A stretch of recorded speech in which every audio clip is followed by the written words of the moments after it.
I'm going to show you how to add a clasp to a coin purse. To begin, gather your supplies.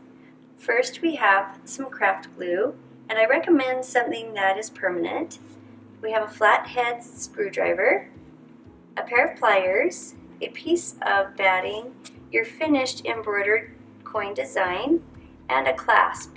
The clasp comes with the paper cording right inside.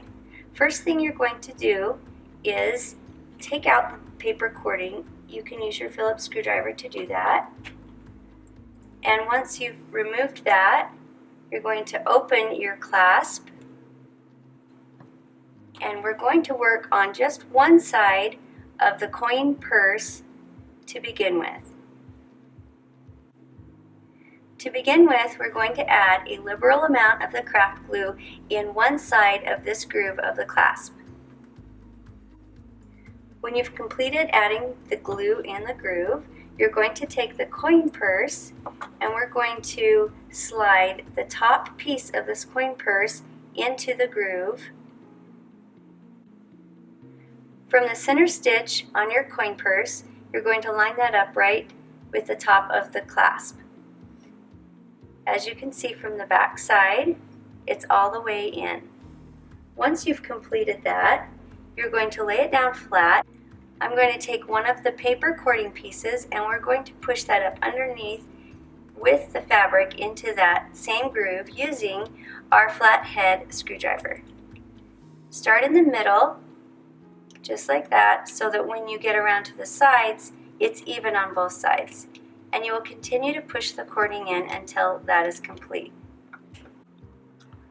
The next step is to secure the coin purse inside of our clasp.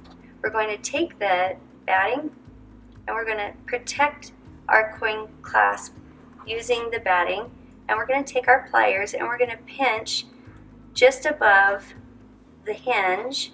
We're pinching the clasp itself, and this will secure our coin pouch in place. We're going to repeat this on the other side, and we're going to pinch that again, securing that in place. Then we're going to allow this to dry for 15 minutes. After the 15 minutes is up, you will take the back side of your coin purse and you will follow the exact same steps to complete the other side of the clasp. Once you've waited 15 minutes, your coin purse is complete. We hope you've enjoyed making this coin purse at the Vintage Flora event and making many more of these at home.